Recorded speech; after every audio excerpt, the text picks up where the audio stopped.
Assalamu alaikum wa rahmatullahi ta'ala wa barakatuhu. Da wannan gida muna muku fatan alkhairi da fatan kowa yana cikin ƙoshin lafiya. Yan uwa yau ma mun zo muku da babban sirri, mun zo muku da babban lagani mujarrabi mai ƙarfin gaske da yardar Allah.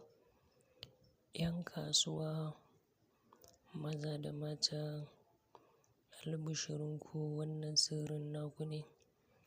Dukkan ɗan kasuwa namiji da kake yin harkar kasuwanci kana saye da sayarwa, wannan sirrin naka ne. Dukkan mace 'yar kasuwa da kike yin harkar kasuwanci kina saye da sayarwa, wannan sirrin naki ne. Dukkan ɗan kasuwa namiji da kake so Allah ya maka buɗi a harkar kasuwancinka, kana so jama'a su riƙa zuwa wajenka siyayya gabar da yamma, kudu da arewa, maza da mata, to kai amfani da wannan sirrin. Haka zalika ke ma mace 'yar kasuwa da kike yin harkar kasuwanci kina saye da sayarwa. Idan kina so Allah ya miki buɗin da jama'a za su riƙa zuwa wajenki siyayya gabar da yamma, kudu da arewa, maza da mata, kuke amfani da wannan sirrin.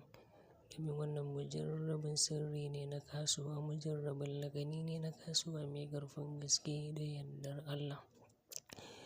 Yan uwa ku danna mana subscribe, ku danna alamar ƙararrawa, sannan ku yi share, ku yi like saboda yan uwa su samu ganin wannan sirri saboda su ma su amfana. Kuma ta yanda da zarar mun saki wani sirri ya riƙa zuwa muku kai tsaye insha Allahu ta'ala.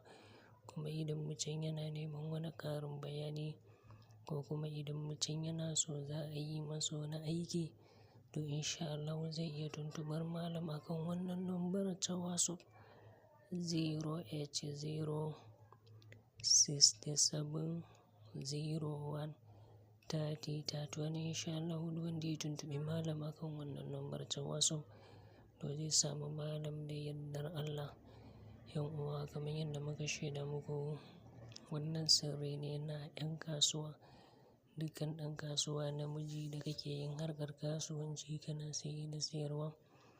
Idan kana so Allah ya maka buɗi a harkar kasuwancinka, idan kana so Allah ya maka nasibi na kasuwa, idan kana so Allah ya maka fatahi na samun kwastomomi, idan kana so Allah ya maka jalabi na samun jama'a, idan kana so Allah ya maka farin jini na samun ciniki mai yawa mai albarka, to kai amfani da wannan sirrin Allah zai maka buɗin da jama'a za su yi ta zuwa wajenka siyayya gabar da yamma, kudu da arewa, maza da mata insha Allahu ta'ala.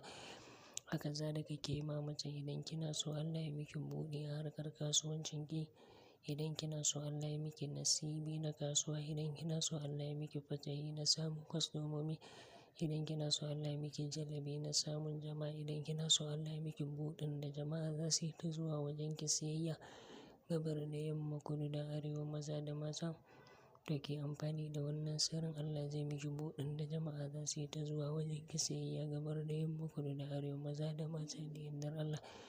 Domin wannan mujarrabin sirri ne na kasuwa, mujarrabin lagani ne na kasuwa sai dai in mutum bai yi shi ba.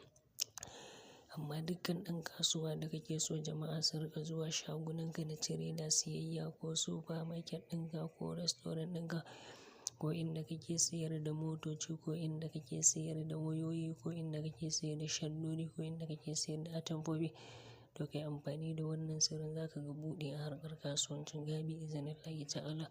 Ko kuma mace ne ke 'yar kasuwa kina harkar kasuwanci kina saye da sayarwa, idan kina so Allah ya miki buɗin da jama'a za su riƙa zuwa shagunanki na tireda siyayya ko supermarket ɗinki ko restaurant ɗinki ko inda kike sayar da motoci ko inda kike sayar da wayoyi ko kuma inda kike sayar da atamfofi ko kuma shaddodi, to ke amfani da wannan sirrin za ki ga buɗi a harkar kasuwancinki da yardar Allah. To shi wannan sirrin yanda ake yin sa shine idan namiji ɗan kasuwa kana so za ka yi amfani da wannan sirrin ko kuma mace ne ke 'yar kasuwa kike so za ki yi amfani da wannan sirrin. So ko mace ko namiji mutum zai bari sai ƙarfe 1 dare yayi. Idan ƙarfe 1 daren nan yayi, to ko mace ko namiji sai mutum ya tashi sai ya alwala. Bayan mutum ya tashi ya alwalan nan, to mutum zai yi sallan nafila ne raka'a biyu. Raka'ar farko za a karanta Fatiha sai a karanta suratul waqi'a gaba ɗayanta. Raka'a ta biyu ma za a karanta Fatiha sai a karanta suratul waqi'a gaba ɗayanta. Yawwa to bayan mutum ya yi sallama ko mace ko namiji sai mutum ya yi istighfari 100, la ilaha illallah 100, salatin annabi 100. To bayan mutum ya yi ko mace ko namiji sai mutum ya ɗaga hannayensa sama sai ya faɗi ya rabbi sau uku. Bayan mutum ya faɗa to sai mutum ya kudurta niyya sai ya faɗi ya rabbi Allah zan yi wuridin ya ƙahharu da niyyar Allah ka mun buɗin da jama'a za su riƙa zuwa wajena siyayya gabar da yamma kudu da arewa. Allah ka sa kwastomomi su yi ta zuwa wajena siyayya. Allah ka sa jama'a su yi ta zuwa wajena siyayya. Allah ka mun farin jini na samun ciniki mai yawa mai albarka. To ko mace ko namiji mutum zai wuridin ya ƙahharun 3000 daidai, 3000 daidai. Bayan an yi 3000 daidai ɗin kuma sai a karanta suratul waqi'a ƙafa 3. Yau za a yi wuridin ya ƙahharun 3000 bayan an yi 3000 sai a karanta suratul waqi'a ƙafa 3. To za a yi shi ne kullum haka tsawon kwana 5, kullum haka tsawon kwana 5. A rana ta 6 a samo zabi guda 4 manya sai a zo sai a yanka sai a gasa sai a rabar wa almajirai sadakar wannan nama. To wannan sirrin dukkan ɗan kasuwa namiji ko 'yar kasuwa mace da amfani da wannan sirrin kamar yadda muka faɗa nan. To mutum zai ga yanda Allah zai mar buɗin da jama'a za su yi ta zuwa wajensa siyayya gabar da yamma kudu da arewa maza da mata insha Allahu ta'ala.